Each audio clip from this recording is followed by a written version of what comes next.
pay my respect to most venerable Professor Dr. Pratham Vachara Bandit, Rector of Mahajula Rajavidyalaya University, executives, faculty members, and associates, and warm welcome to the dedication of a United Nations Development Program led by Mr. Renan Mayor of the UNDP Resident Representative to Thailand, and Pramahā Paradon Purisaro, a lecturer Department of Thai Language Faculty of Humanities. This is my great honor to be the MC for this meeting. Without further ado, let's begin the opening session. I would like to invite Venerable Associate Professor Dr. Pramahā Jirawat Kantawano, Acting Director of ASEAN Studies Center, to give a report. Please, Venerable Sir. กราบถวายความเคารพพระเดชพระคุณพระธรรมวชรบัณฑิตศาสตราจารย์ด็อกเตอร์อธิการบดีมหาวิทยาลัยมหาจุฬาลงกรณราชวิทยาลัยคณะผู้บริหารคณาจารย์ทุกท่านและขอต้อนรับคณะท่านผู้บริหารและผู้แทนจาก UNDP ที่ให้เกียรติแก่มหาวิทยาลัยมหาจุฬาลงกรณราชวิทยาลัยมาณโอกาสนี้กับผมอัตมาภาพพระมหาชิวัตรกันตามโนรองศาสตราจารย์ด็อกเตอร์รักษาการแทนผู้อำนวยการศูนย์อาเซียนศึกษารู้สึกปีติยินดีเป็นอย่างยิ่งที่คณะผู้บริหารจาก UNDP และมจร.มาประชุมกันพร้อมกันในวันนี้นับเป็นนิมิตหมายสำคัญของการดำเนินการร่วมกันของทั้งสองหน่วยงานในโอกาสอันใกล้ต่อไปการประชุม The First Corporate Sustainability Meeting ครั้งนี้ศูนย์อาเซียนศึกษามุ่งหวังว่าจะเป็นการประชุมความร่วมมือเพื่อยกระดับกิจกรรมและพันธกิจของศูนย์อาเซียนศึกษาและเปิดให้ศูนย์อาเซียนศึกษาผลักดันบทบาทสำคัญในการขับเคลื่อนเป้าหมายการพัฒนาที่ยั่งยืน SDG ในประเทศไทยและประชาคมอาเซียนการประชุมโดยความร่วมมือของโครงการพัฒนาแห่งสหประชาชาติหรือ UNDP ในวันนี้มีความสำคัญอย่างยิ่งในการสร้างความตระหนักรู้เกี่ยวกับเป้าหมายของการพัฒนาที่ยั่งยืนให้กับผู้คนทั่วประเทศพร้อมกับจุดประกายให้เกิดความร่วมมือกับพันธมิตรที่หลากหลายเพื่อสร้างความก้าวหน้าให้กับแนวคิดเรื่องความยั่งยืนอย่างมีนวัตกรรมและนำไปสู่การประยุกต์ใช้ในชีวิตอย่างเป็น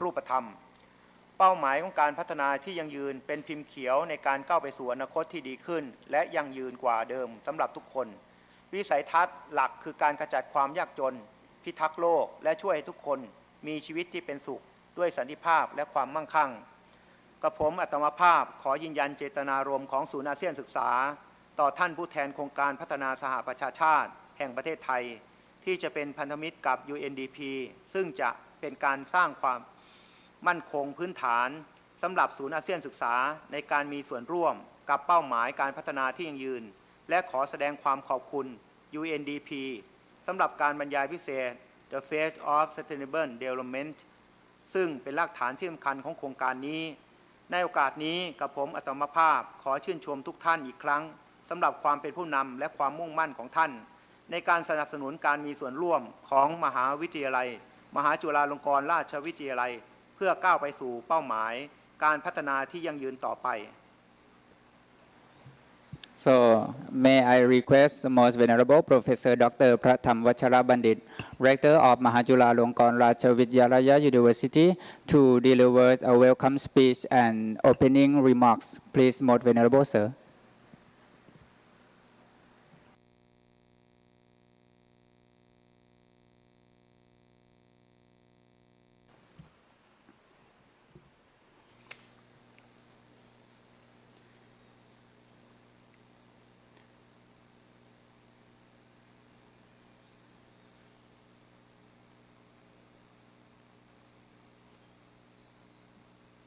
UNDP delegation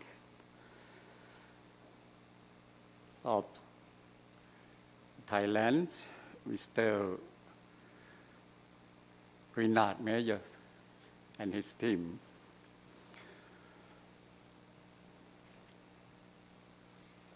All MCU administrators led by Associate Professor Dr. Surapon Siyapom, the Vice Rector for General Affairs. Today, this morning, MCU community feel very honored to welcome the delegate representatives of UNDP Thailand and discuss with each other a little bit in the beginning to pave the way to work together in the future.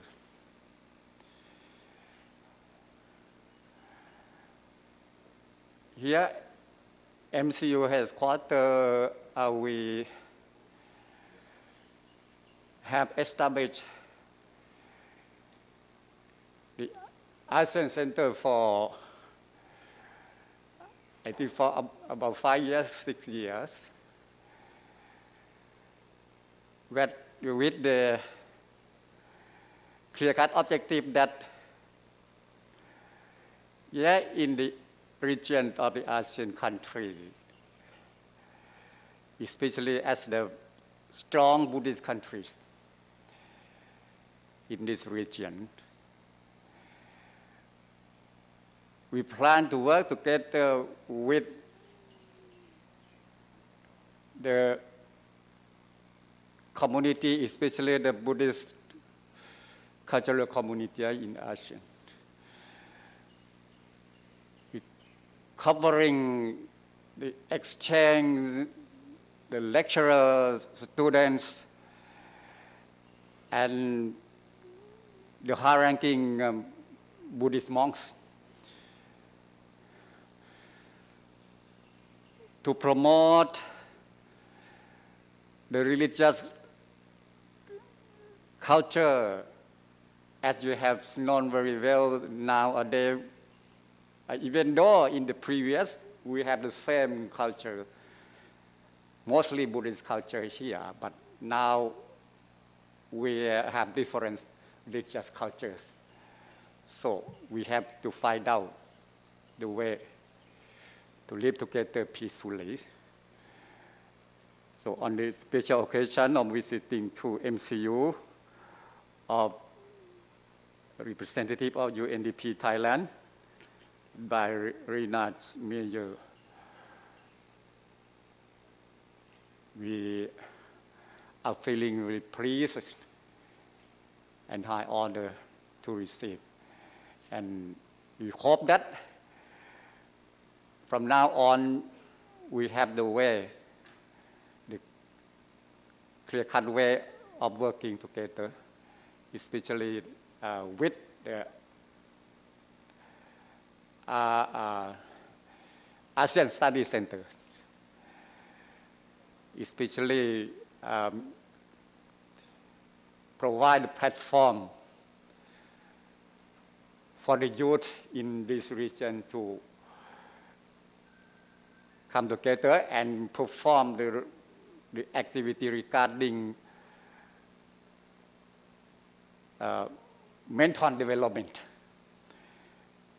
And also maybe for the elder, or for the old age, the person in this region also. So thank you very much for your coming to visit us. Thank you. Sincerely thank Honorable Rector.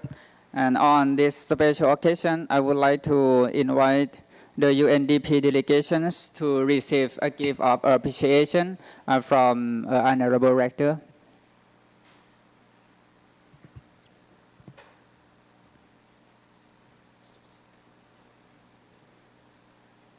Thank you very much, Honorable Rector, for presenting a gift of appreciation to delegation of UNDP.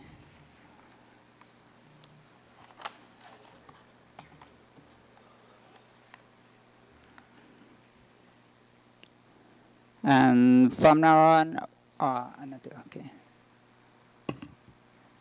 UNDP delegation present the gift of his appreciation to Honorable Rector.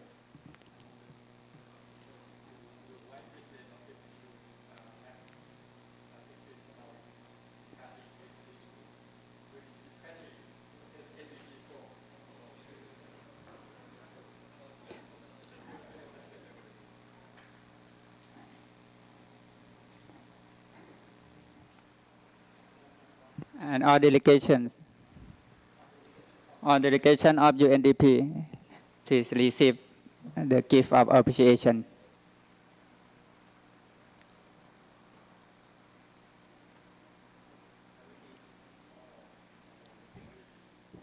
Give to everyone.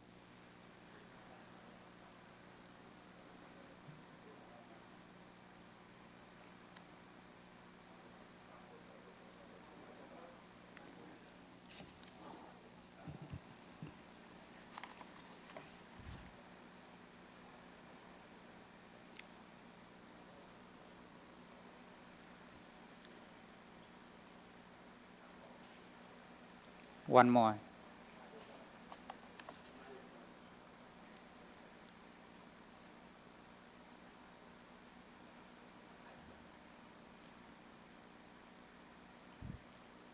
And thank you very much. And from now on, we are going to take a group photo. So if all participants please join us in front of the main table.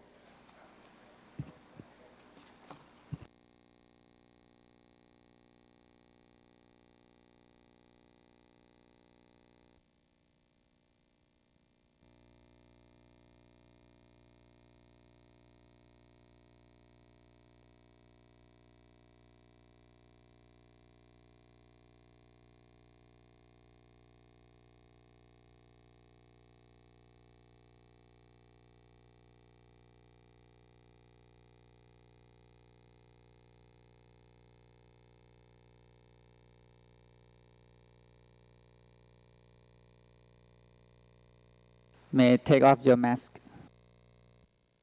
Thank you.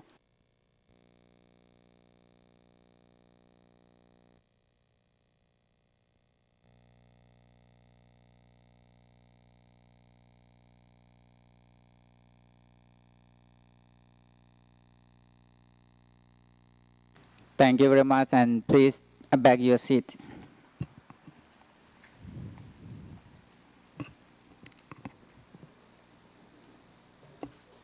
And in the next session, I would like to invite participants to get to know the ASEAN Studies Center by watching the introductory video.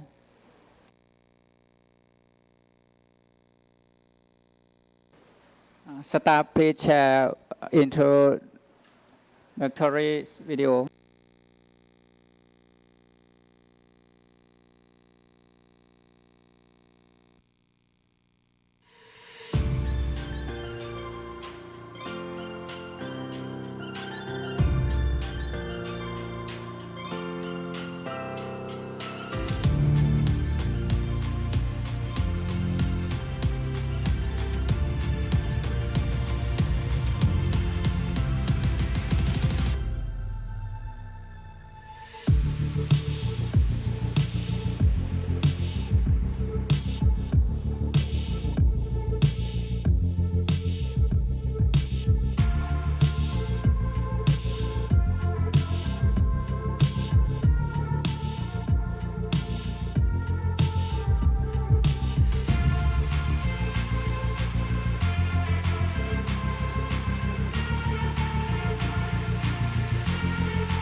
Thank you very much. And now we're coming up next. It's time for us to pay attention to a keynote speaker, and it's indeed an honor for us to introduce to you the distinguished gentleman who is a keynote speaker, Mr. Renan Mayo, the UNDP resident representative to Thailand. He started his assignment as UNDP resident representative to Thailand on 26 March 2019, coming from Nepal, where he was the UNDP country director since January 2015. Prior to that, he served as senior deputy country director for UNDP Afghanistan from November 2012 to December 2014, UNDP country director in the Philippines from August 2008 to October 2012, and deputy country director of UNDP China from August 2004 to August 2008. Before serving UNDP in Asia, he served 4 years in headquarters as a special assistant to the UNDP Associate Administrator in the Executive Office in New York from 2002 to 2004, and as Special Assistant to the Director of the Bureau for Development Policy starting in 2000. He started his UNDP career as a program officer, JPO, in Lebanon in 1998. Before joining the United Nations, he worked in Tunisia for the French Ministry of Foreign Affairs. A French citizen, he holds a Master in International Relations and Development Studies from the University of Strasbourg and graduated from the Institut de Politique of Strasbourg. He also completed a one-year program of studies at the School of Foreign Service at Georgetown University in Washington, D.C., USA. So all participants with such a graduating and outstanding set of achievement, it's honored to introduce to you a keynote speaker for this program. So please put your hand together and welcome Mr. Renan Mayo to deliver a keynote speech on faith and sustainability.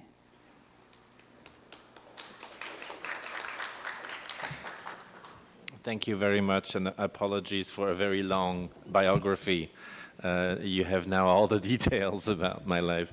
But Mr. Rector, it is a huge honor and a pleasure for UNDP, myself and my colleagues to be warmly welcomed here on the MCU campus this morning for this discussion. I would like to also recognize the acting director of the ASEAN Studies Department Center for also reaching out to UNDP and inviting us to come and join you here. I have to admit that I came with a lot of curiosity to discover MCU, to learn more about the university. And of course, I'm extremely impressed by how issues of development, issues of cohesion, social cohesion, you've mentioned youth, you've mentioned the elderly, which I think are very relevant populations for us in UNDP Thailand, given the demography and the evolution of demography in the country. And you know, far from pretending to know much about Buddhism, but the little I have been able to learn from working in this region, I've always felt that there were many common, deeply rooted principles between the teaching of Buddha and the values that underpin not only sustainable development, as we will try to highlight, but also the values of the organization I've been privileged to serve for more than 20 years. So I feel very comfortable in the presence of eminent personalities and monks of the Buddhism community.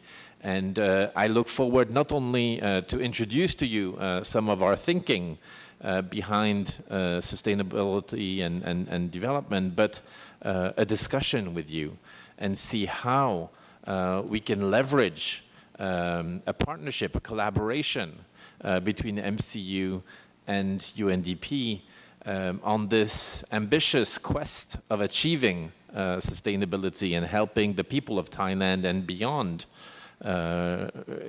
yield, the fruit of their hard work for a better life, a peaceful life, and a life of fulfillment.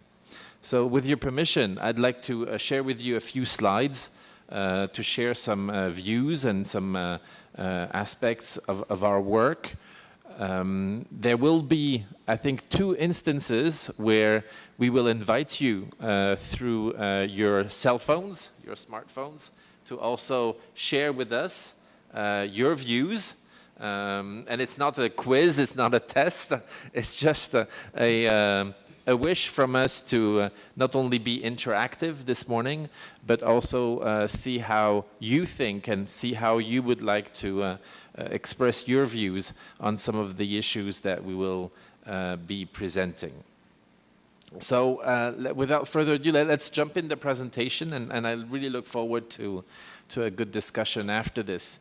And let me start with something that I'm sure you are familiar with, which are our 5 pillars of sustainable development. What do we mean by sustainability or sustainable development?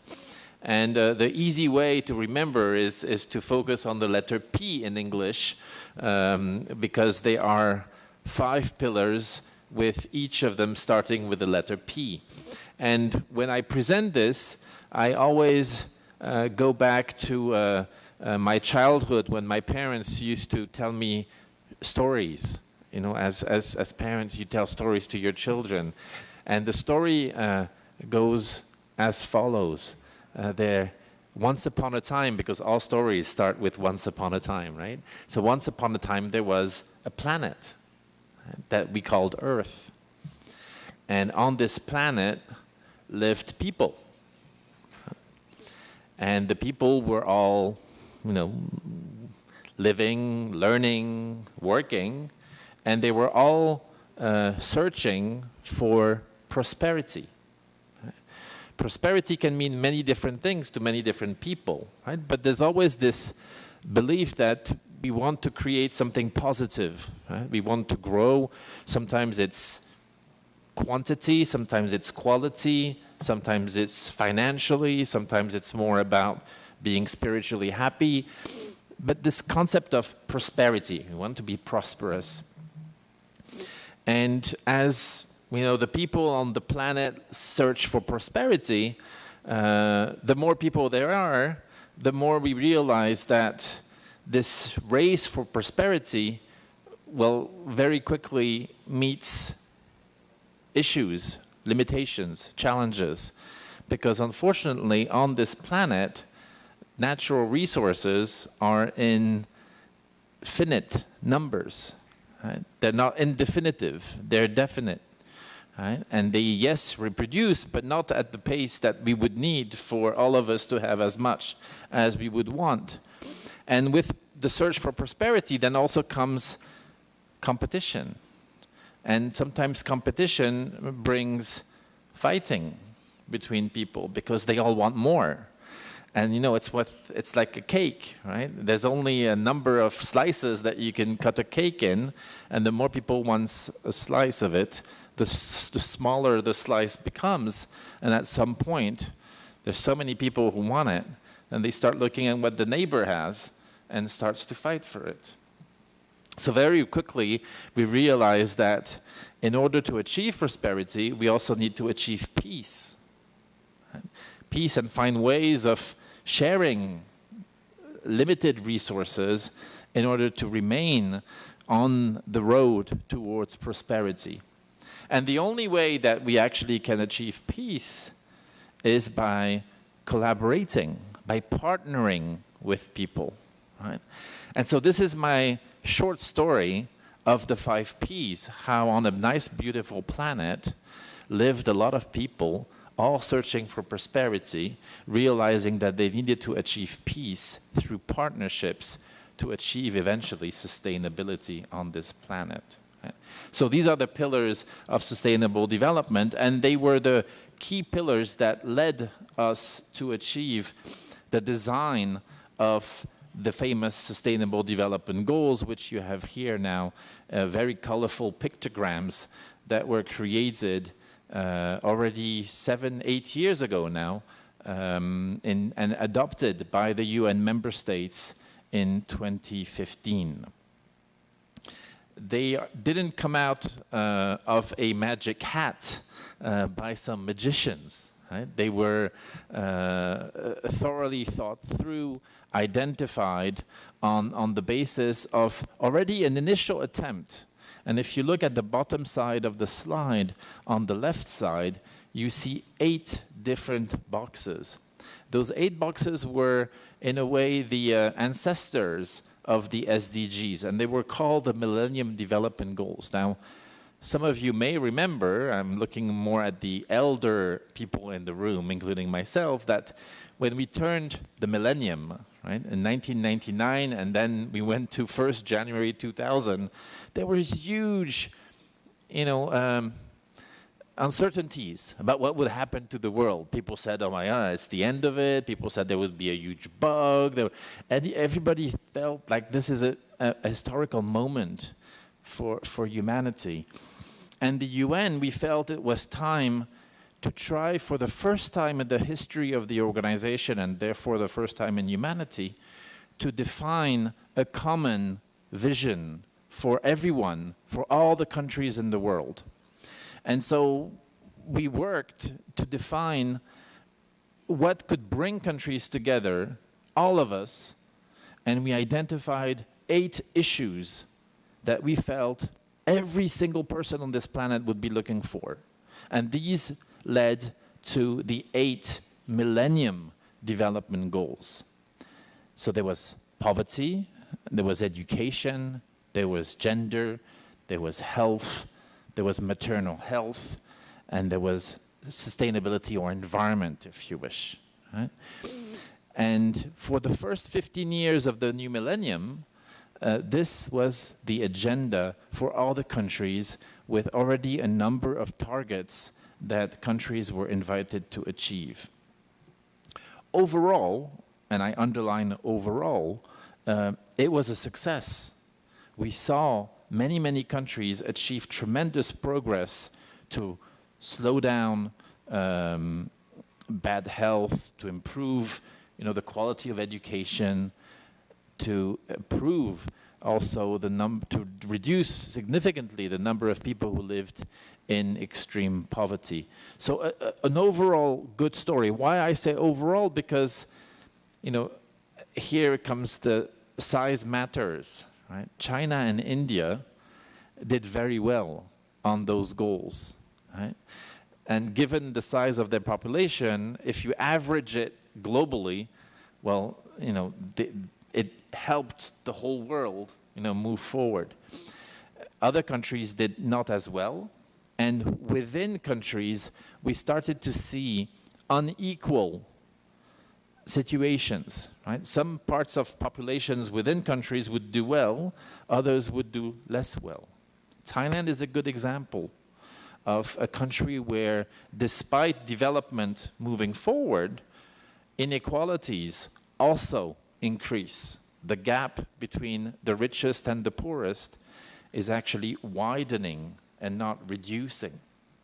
If you are coming from a wealthy Bangkok-based family, your chances of prosperity are way higher than if you come from a farmer's family up in Nan or somewhere in Isan, for example.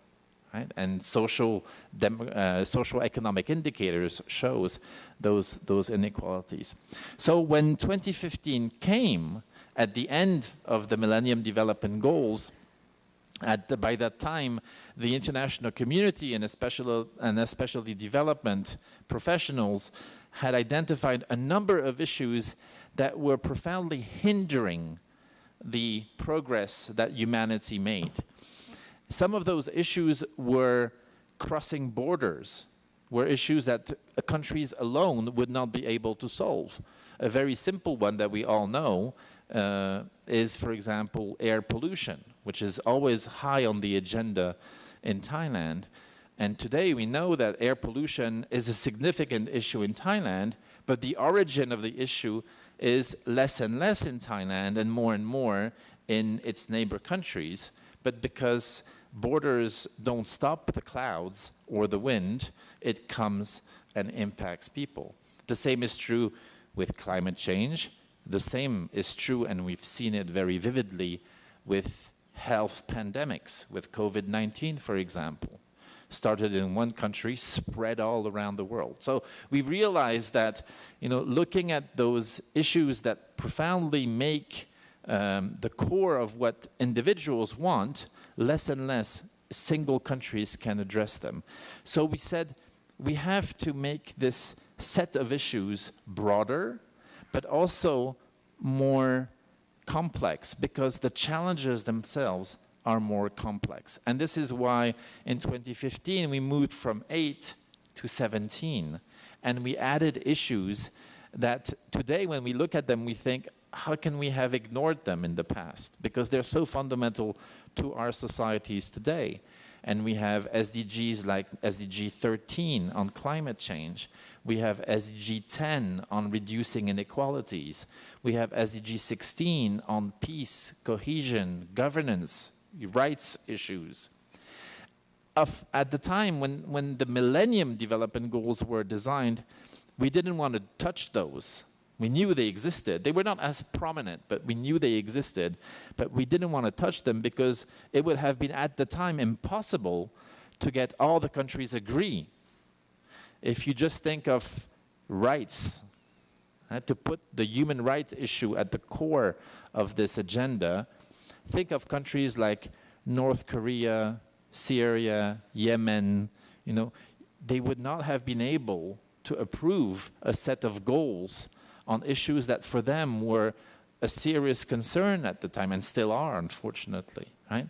But I think in 2015, the maturity of the global community had increased, and we were able to finally approve a very important document called Agenda 2030, in which you have the 17 goals enshrined in the reference document. So those 17 goals were adopted. And the other big change compared to the MDGs is that those 17 goals are universal. The MDGs were only for the countries in development, and the rich countries were off the hook in a way. Whereas the 17 goals are for all the countries, irrespective of their level of development and therefore irrespective of their wealth. So a country like the US or the Western European countries also have an obligation to achieve those goals. My own country, France, is struggling to achieve quite a few of those goals themselves. So it's not an issue only about rich or poor. Right? It's also a question of vision, of priority setting for public policies and public investments. So let's move to why they are so important, because precisely they are a common set of goals for all countries around the world. They are very much integrated in the sense that they capture really what every country is struggling with, but also because they are human rights based, they capture the aspirations of all the countries and all the people, irrespective of where they live. And finally, they are very much interdependent, meaning that it would be quite impossible for any country to achieve one if the neighbor countries don't achieve them. And in the same way, achieving one of the goals without achieving or at least progressing on the others would be extremely challenging because of this connectiveness of the issues that surrounds us. So in addition to being human rights based, and in addition to having 17 goals, there's also a very fundamental principle within the Agenda 2030 agenda, and that's the concept of leaving no one behind. And it speaks to this issue of inequalities that I was referring to earlier. So not only are we saying that all countries should achieve them, but to avoid what happened with the MDGs when, because of averaging, countries were successful, others less, but overall it was a success, we're saying that no one, especially the most vulnerable segments of our populations, should be left behind and not benefit from the progress that countries are making. And of course, some of those other principles, like gender equality, like environmental sustainability, are very much enshrined in the goals themselves. So this is where I would like to invite you to take out your smartphones, and if you want to share with us your views using either the QR code that's on the screen, or if it's easier for you, you can use menti.com and the code that appears on the screen. And I think we have 2 questions at this stage that we would like to ask you. And think of you, as an individual, right, based on what you do and what you aspire to achieve in your life. If you can share with us, of the 17 goals, what are the ones that relate to you the most? Is it education? Is it health? Is it the issue of inequality? Right? What are the goals that relate to you the most?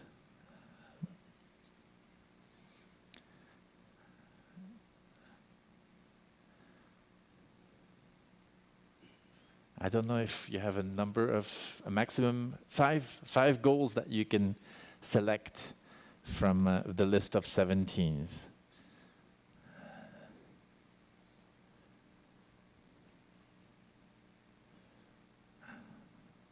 Okay, we have a few contributions.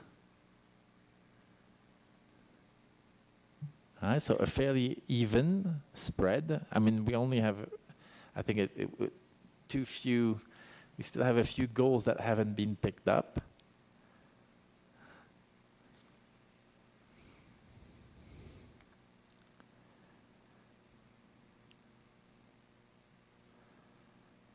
So health and education are, maybe not surprisingly, given of where we are in the university, taking the lead on their relevance to you.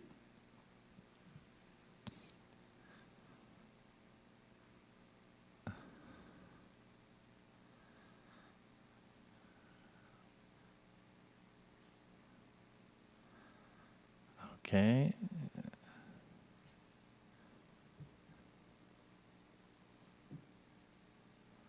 Very good.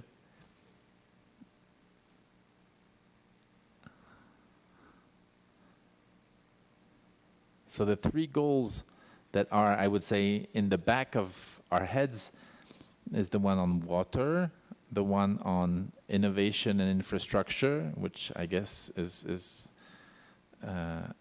very understandable, and the one around the issue of the quality of our oceans. Mind you, this one is very important from the perspective of plastic pollution. Right? And this is an issue that Thailand is very much struggling with. And I don't think, unfortunately, we see very good progress currently. Okay, let's move to the second question. And this is asking you what SDG you think are urgent to achieve. Right? Where do you think, the attention, the investments, the progress should focus on for our planet to be healthier, for our populations to be happier, for our society to be more cohesive. Right? So if you had to kind of invest in a few of the SDGs, which are the ones that you think would need a lot of investment?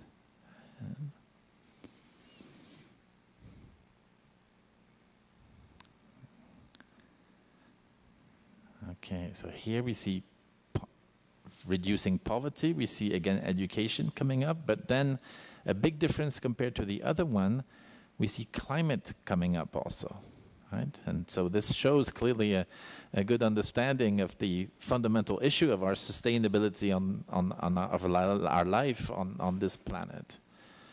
Right? And how in our quest for prosperity, we are challenging the equilibrium of us and nature and our ecosystems. Health, yes.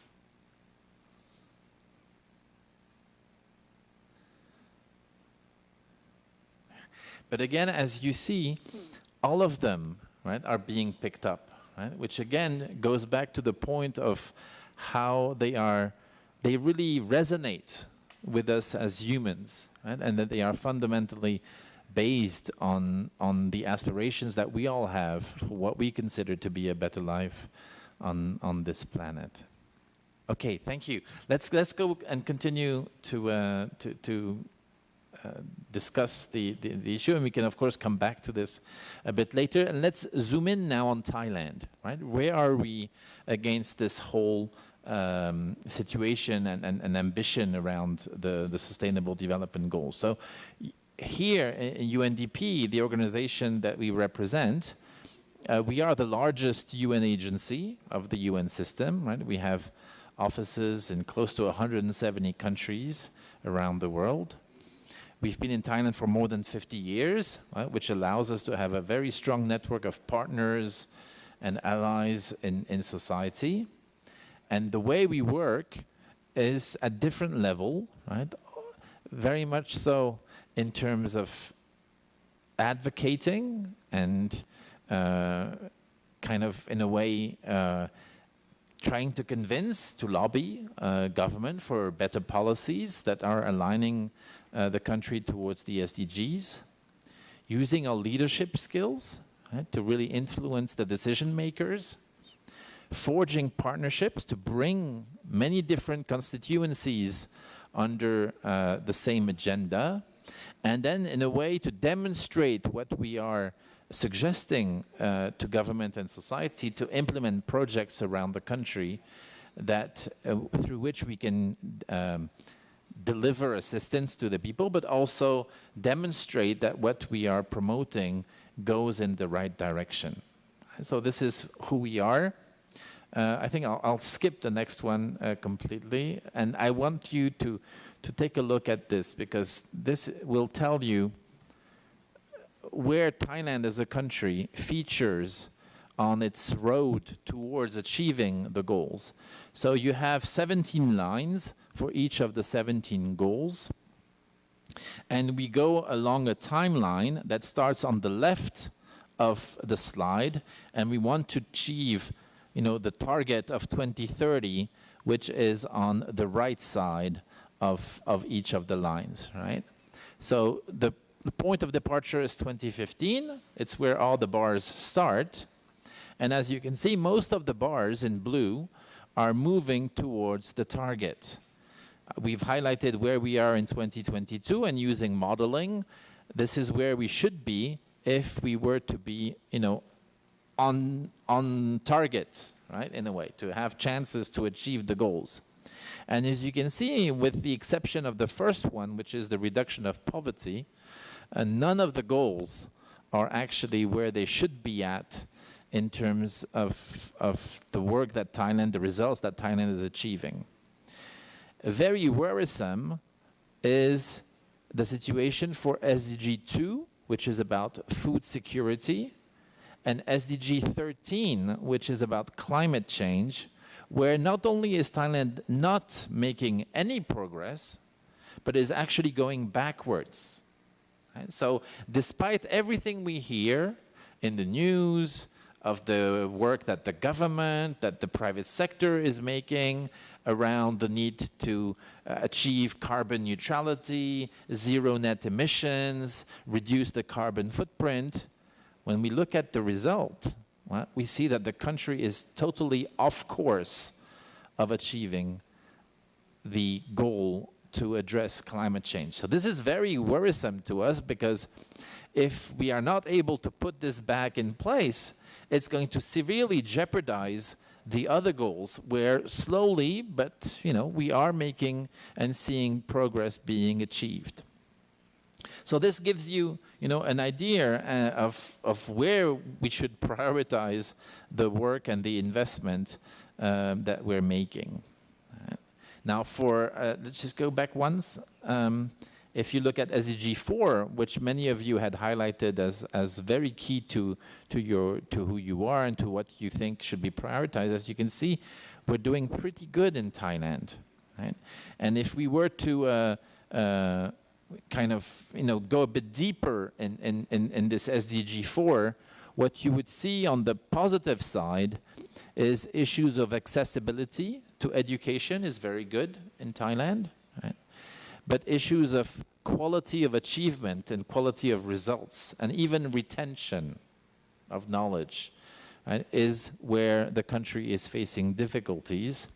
And the very important link between SDG 4 and SDG 8, which is employment, right, job creation. And if you see SDG 8 is doing way less good than on education, right?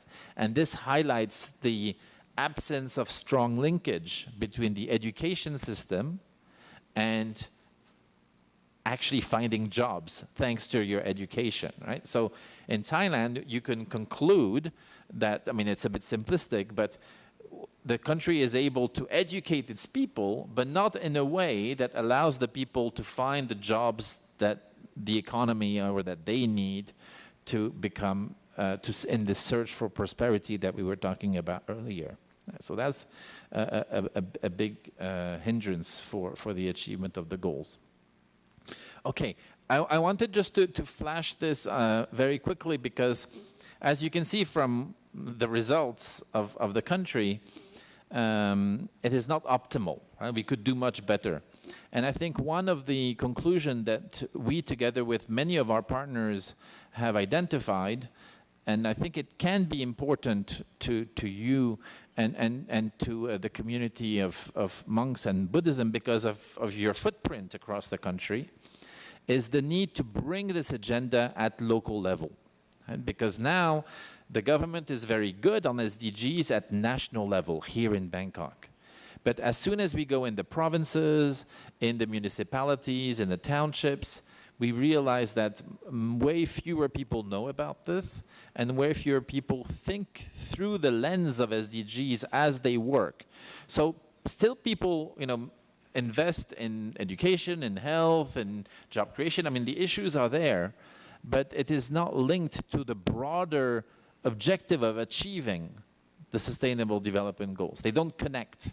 And as a result, we have a lot of losses and efforts that are not being accounted. So we've decided that for the next few years, we would put a lot of emphasis on what we call localizing the SDGs. Going in the provinces, meeting the mayors, the village heads, the communities at the local level to really explain what the SDGs are and how we need to work towards a bottom-up approach instead of a top-down approach of the SDGs. And that will be the big shift in the way we work on the Sustainable Development Goals.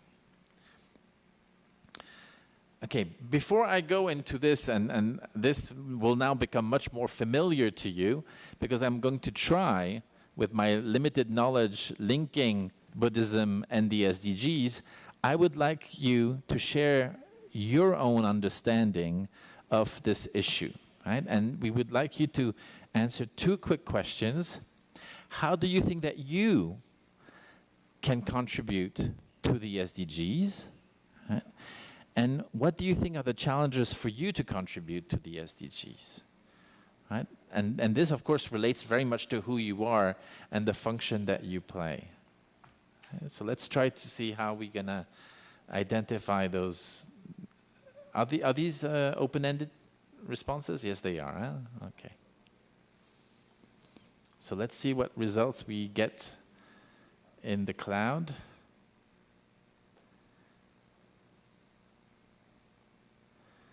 So what do you think you can contribute to the SDGs?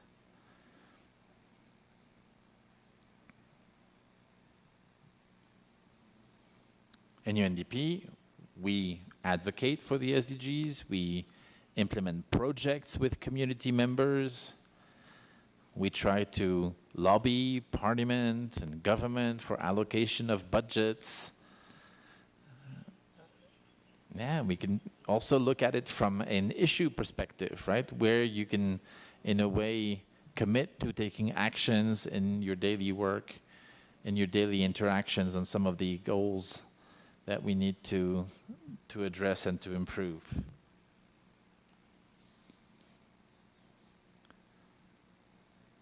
Right, so let's not spend too much. I mean, this is something that I'd like you to keep in your mind, because it's really what we would like, this partnership between the university and ourselves, and how we can forge this collaboration on what can be brought to bear by working together on contributing to the Agenda 2030 and the SDGs.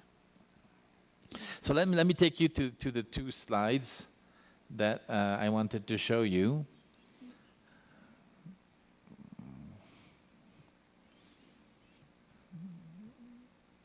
Yes, very good. So this issue of promoting knowledge and influencing others, collective action, these are ways too, right? And this is where we were hoping to hear more from you, and we can put this in our discussion a little bit later.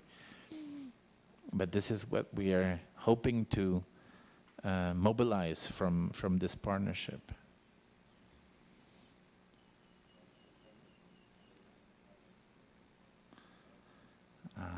I like this mindfulness, very good.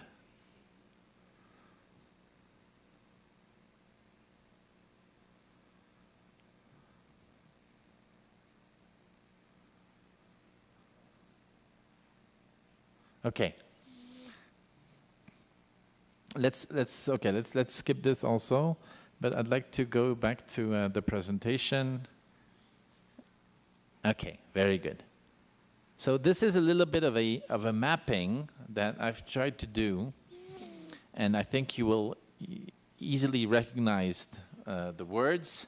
And I've tried to highlight how relevant, right, and how linked to the SDGs, right, in a way to increase your mobilization, and showing how what I was saying in my introductory remarks, why I feel so comfortable in this setting, because I think that a lot of the teachings are very much fit perfectly, right, with the SDGs, and in a way that the SDGs were not. I don't think there was a conscious inspiration from the teaching when they were coming up, but clearly it shows an alliance of mind, right?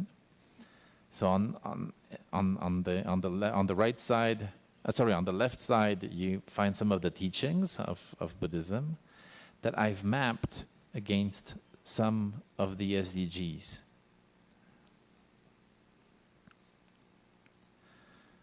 And so this whole issue of finding a better balance between people and planet, right, and how we interact with our ecosystems, and how we very much depend on the quality of our ecosystem for us to be able to live on the planet is extremely important. You find again gender equality that several of you have mentioned earlier.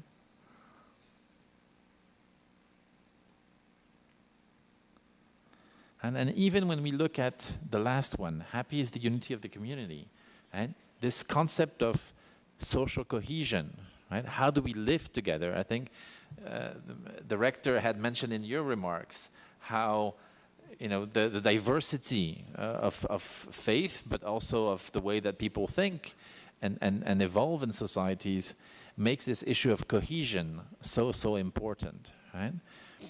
And it's not so much unity in the sense of one belief is stronger than the others, but it's how do we respect each other in how we are and who we are in society and live together. The next slide, again, I think you will recognize this very much, is taken from some of the literature around Buddhism. And if again, an exercise of trying to highlight the substantive linkages, right, between some of the principles and values that Buddhism is bringing to our society, and how absolutely connected these are to the SDGs, right? So this simple exercise that we've done in UNDP, we're trying to highlight how actually when you bring it down to the basics, a lot of the beliefs and the way that some principles and values are being promoted, I would believe by the university and by yourselves, absolutely resonates and echoes what we are trying to explain through a different prism, which is the prism of the Agenda 2030 and of the SDGs, but very much linked, right? And I really like the graph on the corner, on the top right corner, where it's all about balancing, right? The equilibrium, and whether it's between natural resources and economic activities, or between people of different beliefs and achieving peace in society, or if it's just between different countries with different agendas and visions for what they want to achieve. It's very much always this point of how do we reach, the optimal point of equilibrium between all the challenges that surround us. And in a way, it goes back to the core of what we mean by sustainability, right? Is how long can we stay in this equilibrium to make sure that as many people as possible, irrespective of their differences, are able to live together harmoniously in our societies. Next, please. So as we conclude this part, and before we open up for discussion, I wanted to share a few key messages that I was hoping to leave with you this morning. What we've tried to show you is how there is, despite the progress being achieved, an urgent need to accelerate this progress if we want to stay true to the commitment of the country to achieve the SDGs by 2030, and how we believe in UNDP that by localizing the goals, by making them as relevant as possible to the communities, we are actually increasing the chances of achievement. Right? The second key message, and I think COVID-19 is a strong demonstration of this, is how our problems in our societies are not single issues. Right? They are always very much integrated problems. They are, it's one that links to another that brings a third, etc., etc. And if the complexity of the problems are accepted, then obviously the solutions to those problems need to reflect the same type of structure, right? They have to be integrated solutions. And this whole balance or equilibrium between us as people and our planet with its limited resources is at the heart of sustainability. The third key message, and I think here again, I think it is very much in line with the teaching of Buddhism, is this whole concept of the need for peace and peaceful harmony, cohesion, between individuals in society. and how, therefore, all sectors of societies need to collaborate. Right? And it's not just, oh, this is the government's role, oh, this is the private sector's role. No, it's very much in a way, a big orchestra with different instruments, therefore different sectors of society playing together to the same tune. And yet, at the same time, never forget, and that's a very important principle, number 4, is that as individuals, we all have a role to play. Right? When I drive around and I see suddenly a taxi driver throwing a piece of paper on the street, to me, this is as important as Parliament accepting another policy or voting a new law. Right?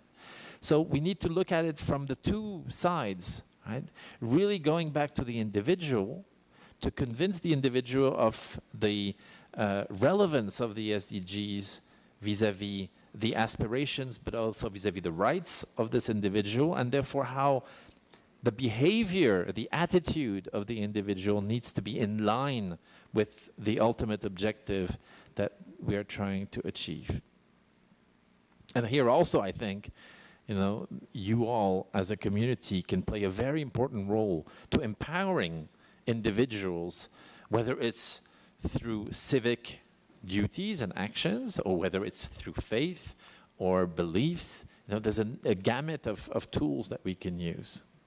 And finally, this is where I'm maybe the most curious. I'm going back to my curiosity by interacting with all of you, is try to imagine how we could look at the structure, right, of the religion to be used as a platform, not only to discuss, but therefore to mobilize people towards those objectives, right?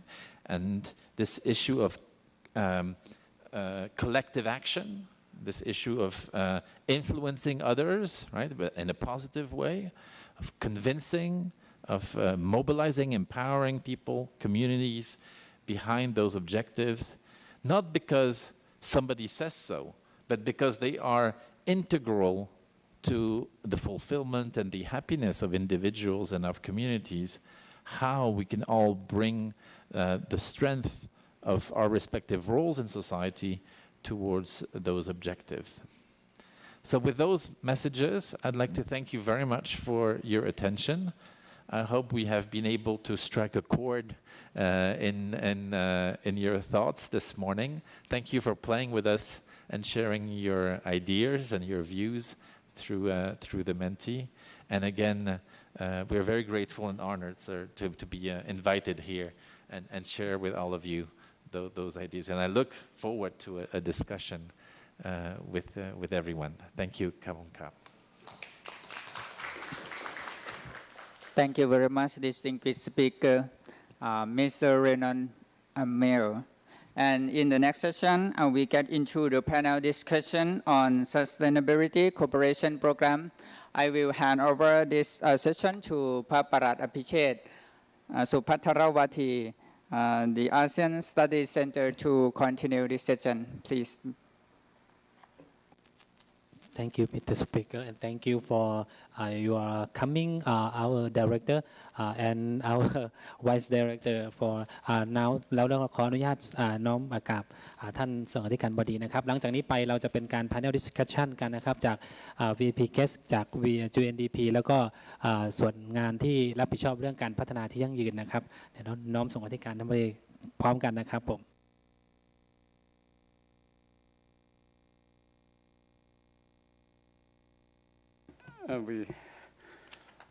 I have about 20 minutes before the lunch for monks.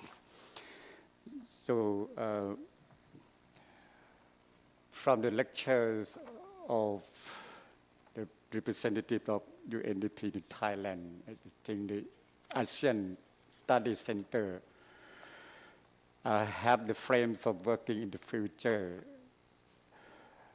First of all, I think you have to look at the library, the scope and contents in SDGs goals and select which one we have achieved already, with one we have not achieved and which one we are doing in our administration recently already.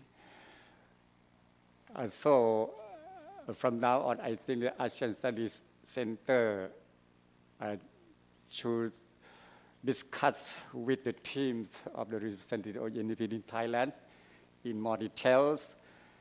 And I think should go to the area and organize, perform the project, not just the conference or meeting, but go to the area and do the job in the area to serve and promote the SDG goals. And I think we have many goals we have achieved already. I like to invite the dean of the graduate school who respond in the curriculum in this matter to give a report a little bit regarding. To respect most venerable Pratham Vacharabandit, I have the short time since. In the past 10 or years ago, after UN to create a SDG, we orange do something. We have the program education in social development to teaching about SDG in master degree and PhD. And every in BA, we to teaching about Buddhism and sustainable development. And we have the research to support about SDG, about 20 or to 50 research project for support SDG in university about 5 or 10 years past ago. And we have many activity. When students finish from here, we support them to practice in around country. In project Bandit Asa. Bandit Asa is mean volunteer student to a course to study and to work at community in the north of Thailand and some place which are Thammajarik. Thammajarik is mean a Thai Sangha Supreme to support young monk or Thai monk to work at with Thai people on Tibet on Hilton Mountain 50 years ago and until now. And now the director to have the new policy to be green university every campus in our university. And now we work at with ASEAN Study Center and to support ASEAN Cultural Day, who students from ASEAN, Laos, Vietnam, Cambodia, who study in here, we to support them to know and to work on SDG. Okay, and sometimes we have the excellence activity. Example, we have international conference with some country, or Thai Chino, or the Thai Chinese, or Thai Japan. Just to 3 days ago, former president of JICA of Japan to visit out to talk about to development of something in the past and in the future. We want to be that's your life. We to support social cohesion the same. The first of the.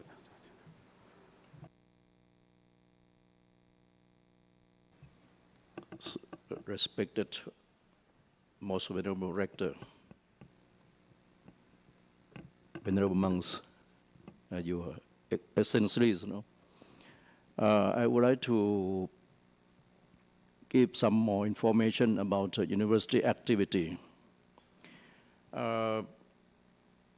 For your question, the first question, what SDGs do you think relate to you the most?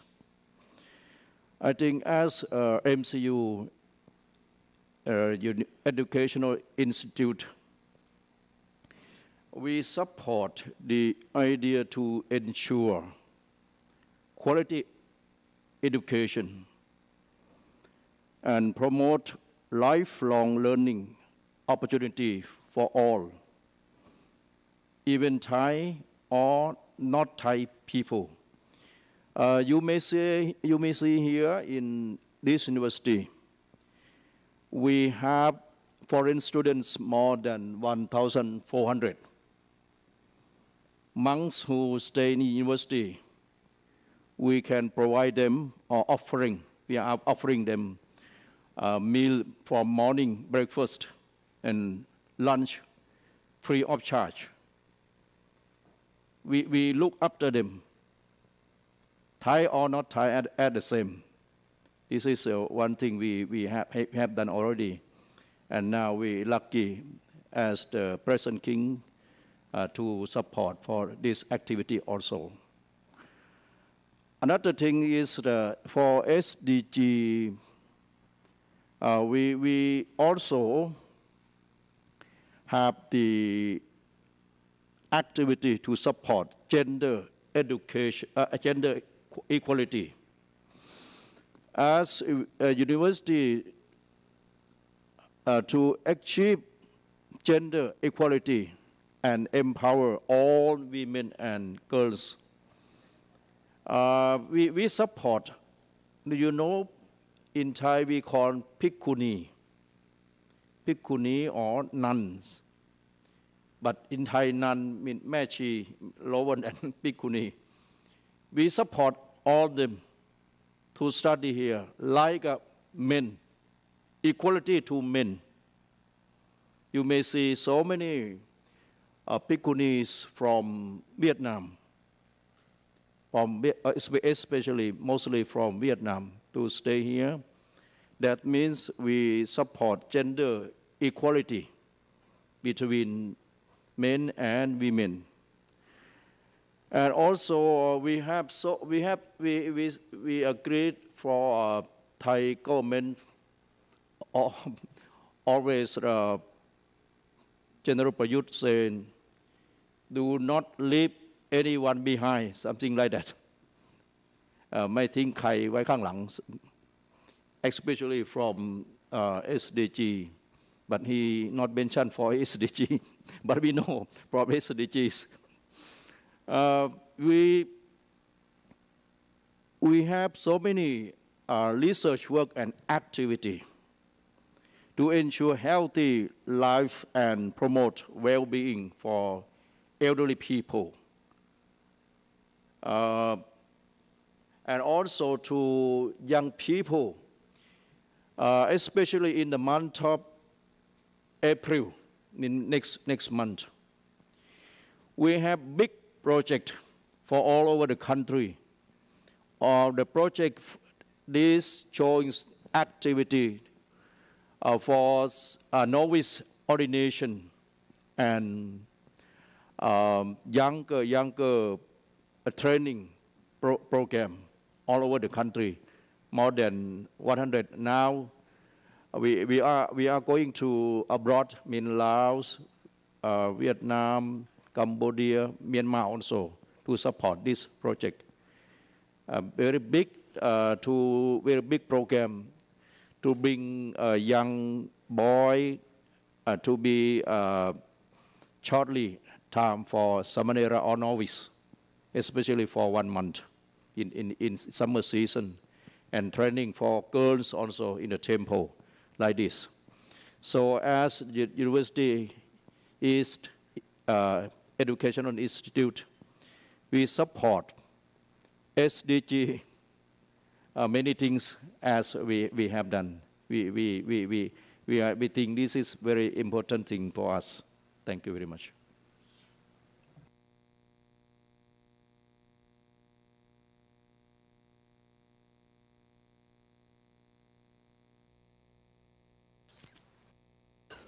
Thank you. So next we would like to invite Ajahn Dr. Lampong to share about our project of our office. Thank you.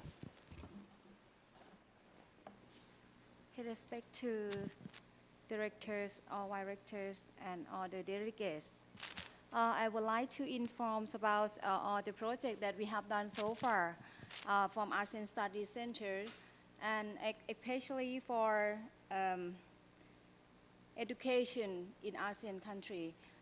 If in your hand, everyone will see the books for about education that we hand out to you. At the beginning, when we start to have ASEAN Study Center, we have conduct about education in 10 ASEAN countries about the research, and we found out that the majorities of the education, in ASEAN area, we still have lacks of the opportunity in terms of the sustainable development. Even though we have like Singapore the most, but the rest they still have, especially CLMV country around Thailand. And we also try to write down about the strategies in the book. And from that time, when I go to the area in ASEAN country or even in Thailand, we try to set up about the project to encourage about education for like quality education, or encourage all the activities, active learning activities. But however, we still like need more support from the network in terms of working and to carry on the projects for sustainable development. So this is the most important part. And moreover, for another project that we have done so far for applying about Buddhist innovation, Buddhist principle into different goal that related to in here. We decided to set up the project to bring the student from the university into the communities. Like we teach them and develop, like encourage them to think about the innovations, especially Buddhist innovation, and link with the education. And then we bring the student into the communities, similar to Pasuthi Bandit that he brings to in the northern parts of Thailand. And from ASEAN studies so far, I have done in the northeast of Thailand. And like last month, we bring the student from Faculty of Education to support the local school and the community to join together and try to work together with link the word about the sustainable development in terms of education and the human life and the local life in terms of education. And we also extend about the food security. And we know that from the COVID-19 pandemic that affects many aspects in terms of the lives of humanities.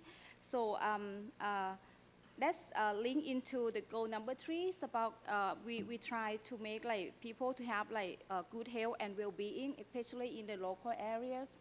So from my opinion, I try to link about this because there is many areas from the goal, like 17 goals that UNDP have proposed into the meeting. We try to set up the project, to run the project. We try to link in the network inside the country, within the community in Thailand, the organization in Thailand, and also try to extend to make the network in ASEAN country as well. So that is my report project so far. Thank you very much. So next, I would like to invite Ajahn Gonit.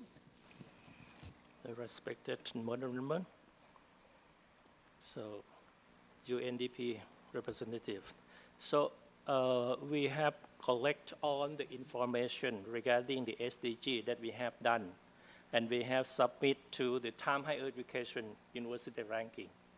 So we mentioned just only four SDG goal that we have done good in the quality education as far as we know, and then land, life on land. Then we have peace, justice, and strong institution. And the last, we have partnership. This is all the information that we have submit last year. This is the reason of that. So just take note for your information. Thank you. So may I would like อาจารย์สมพงษ์สันตจิตโต Respect most venerable director and director UNDP. Thank you very much for including our university. And also I would like to share the idea and reasons what we have done, especially about people. Yeah, we need the quality of the people, but in our university, especially by our rector, he tried to promote a meditation. The meditation to strengthen the people, to live in, current situation or in difficult whatever, but anyway, also, that is about the people, to develop the people. We never just only they give the education, only or external development, but also internal development. Internal development in here, we mean the mind development or even the spirituality development also. That's holistic development. So that's why the important what we try to share with representative of UNDP, especially about this meeting. Yes, we never leave anyone behind. Because the monk is like a part of the society, the student the part of the society. So that's why we try to create what we call the spiritual center or even Dharma center. We call the Dharma center in our community, to help the people, to support the people, not only the material. Academic only, but if people they hungry, yeah, that is the beginning. But then it's not a kind of the sustainable development, but it needs the spirituality as well. And another thing is we have worked with the Ministry of Public Health, to apply, integrate the Buddha teaching also into the health. So that's why now we have been working with the public health, and then we will propose to the UN, to be like maybe the policy, the core values or whatever, based on the holistic welfare or holistic developments, and that's we have done. But another thing is my team, we just discussed, and we would like to propose to you, we can have like we call work together in the material what we call the cooperation, not only academic, but as a professor, our rectors, talking about go to the community, go to the area. So this is the very important. So that's why we can have like a MOU or whatever for the next step, on behalf of ASEAN or even our university as well. So thank you very much. Yeah. If I may react, just a few comments immediately before it skips. I really like how you present this as a holistic package, right? And I think this is exactly what we need to understand and appreciate with the SDGs is unless we take it as a package, it will be very difficult to move the whole of society, and towards this concept of sustainability and prosperity. And we would be very keen to continue, the discussion towards this partnership that you describe. Education, yes, it goes without saying, right? But I'd like to take it to the next level, and I really like the idea of bringing it to the community. Right? I think under the health SDGs, there's a whole issue around mental health, well-being, right? This link between our physical bodies and our mental or spiritual bodies, right? This is very important, and we have seen how during the pandemic, it was so core to being able to move away, from the pandemic. So here I see a lot of potential for collaboration to push the agenda beyond quantitative issues and materialistic issues, to really help people understand and appreciate the need to have a very holistic approach to it. But also, let's think of other ways that I think a university, a temple can be instrumental in pushing the SDG agenda. If you think of attitudes and behaviors of individuals and how in the relationship between the individual and the monk, there is a space, to discuss how people behave in societies. Right? If you think of food, for example, many of you have said, we provide for the hungry. Right? You provide, but what do you provide? Where do you source it? What kind of food is being brought? How is this food produced? Right? This can already be a very important, can have an impact. Right? I think somebody mentioned how we want the university to be a clean university. Right? Where is the energy from the university coming from? The energy that is being used in temples. Right? Solar panels, right, can be a very interesting way forward. Right? And when you go to a university, whether it's this university or Thammasat, Chula, or Ratchapat in the province, they can become part of the community, the surroundings. Right?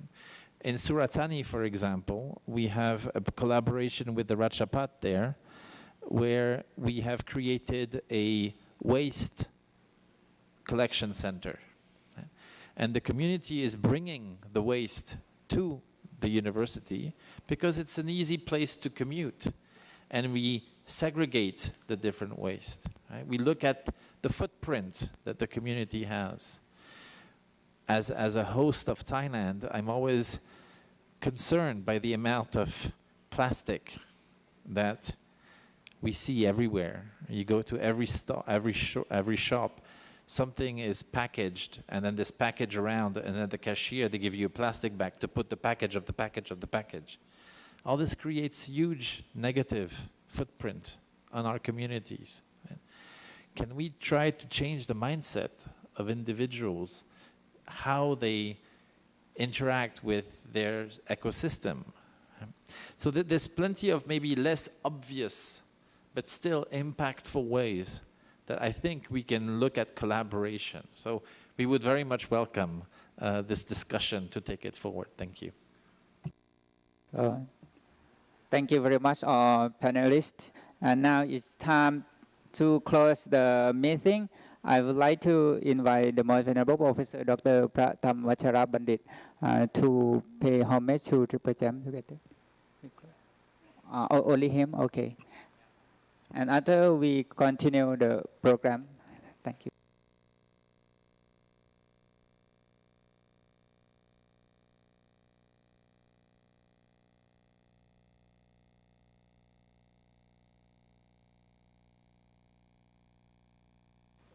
Anything else? Okay. Oh, yes. Anything would like to share more? Yes. ขออนุญาตนะคะ so ค่ะก็ I think what we have discussed earlier with the team of the ASEAN study, probably maybe we can also invite the students of the ASEAN centers to the UN compound, and then they can also explore more of what the UN is doing. So in terms of how we can connect or think of like an activity that we could collaborate both at in Bangkok and in the communities, and apparently like you are in the university is located in the province next to Bangkok, which also can help us, like accelerate the progress of sustainable development through the existing institutions within the province. The university could also can start with that, and so if maybe we can have these students from the ASEAN Center to the UN compound, and then we can maybe help sensitize more of what the university and the students and each individual can promote the sustainable development goals. So that might be something that we could offer. I wanted you're asking if I have more thoughts. Actually, there's one that to me is very, very important. There's a value in our society that is decreasing very rapidly, and which is very alarming to me. And that's the value of trust.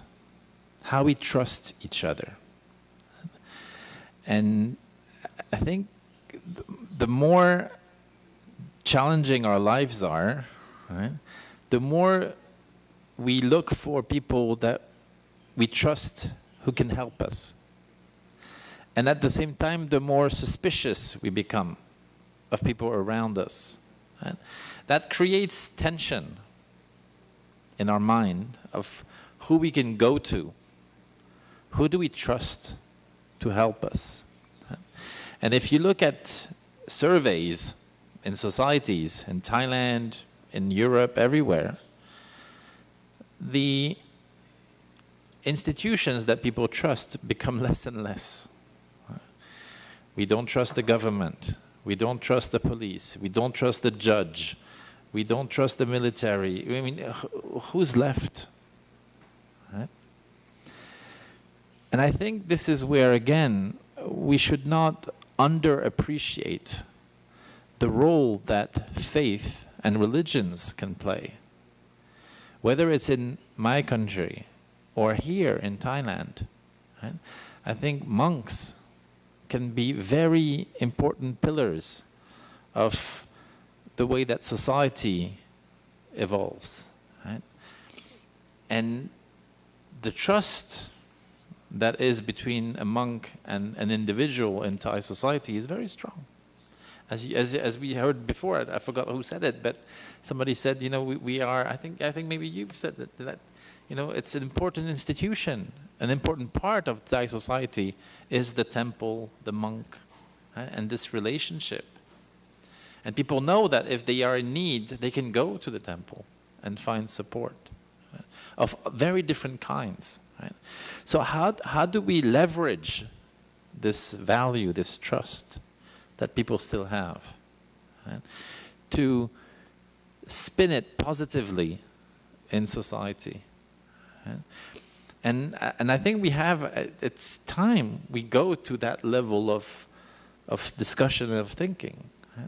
It's not just about handing out food. That's not sufficient. It's not about, healing physically, but it's also about healing mentally, spiritually. How do we reconsolidate the social contract between people in our societies? I believe that you as monks have a very important role to play. And therefore, you were listing those 4 SDGs where in a way you've kind of being accounted, that you've accounted, right? I think this is being too humble. I think you do much more, right, than just SDG on education, on 16, 17. I think there's way more, but it's difficult to measure, right? But it should not stop us from identifying ways to slowly but gradually transform society. If you look at the negativities, the challenges, the risks, the threats, there's so many. Right? We need, as a group of individuals, irrespective of where we come from and who we are, we need to join forces, right? And bring this positivity that I think, I profoundly think that we are still good, down deep, right? But we need to really leverage this more forcefully and maybe less humbly and more vocally also, so that we recreate those bonds in society and start investing in positives.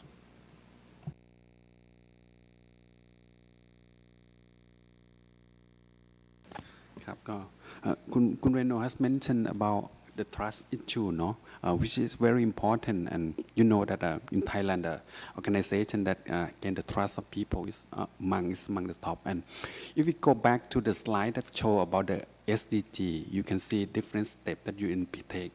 For example, about the advocacy, that means the role of leader, influential thinker, and actually religious leader is always like in the top that can influence about, can advocate people, which and you already are at the community. That means you can also provide that knowledge and also provide thinking to people as well.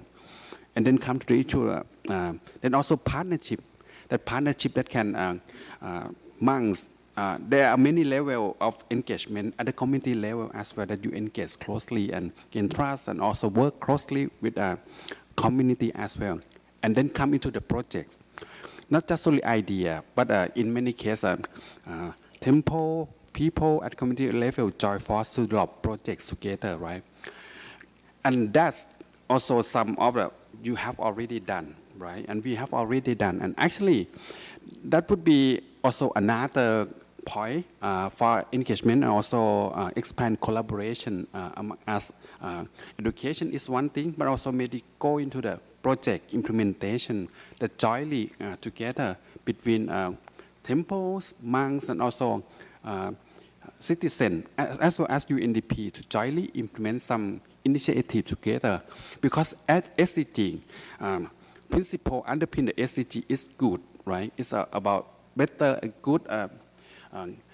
good faith and a better livelihood for people, which actually syncs with the idea of Buddhism. So that would be a point as well for engagement and expand collaboration together between two organizations.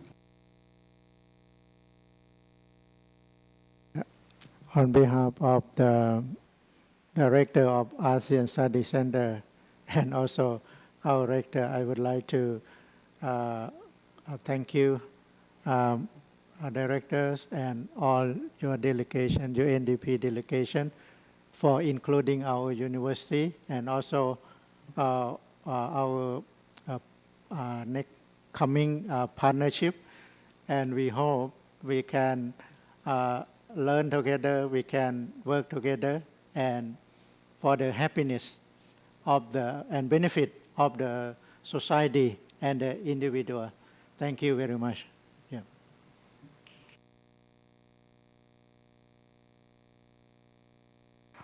So right now, for follow tradition of the monks or Buddhists of university, I would like to invite Associate Professor Dr. Prasuthi Ratana Bandit, Dean of Graduate School, to pay homage to Triple Gem to close the program.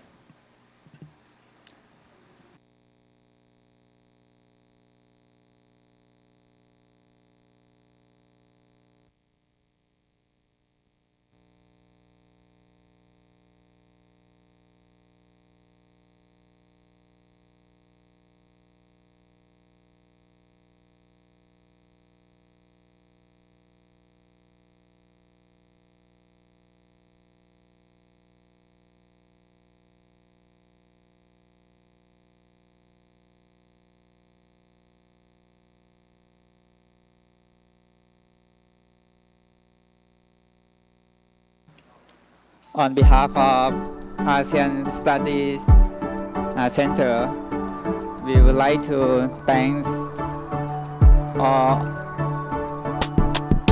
representatives of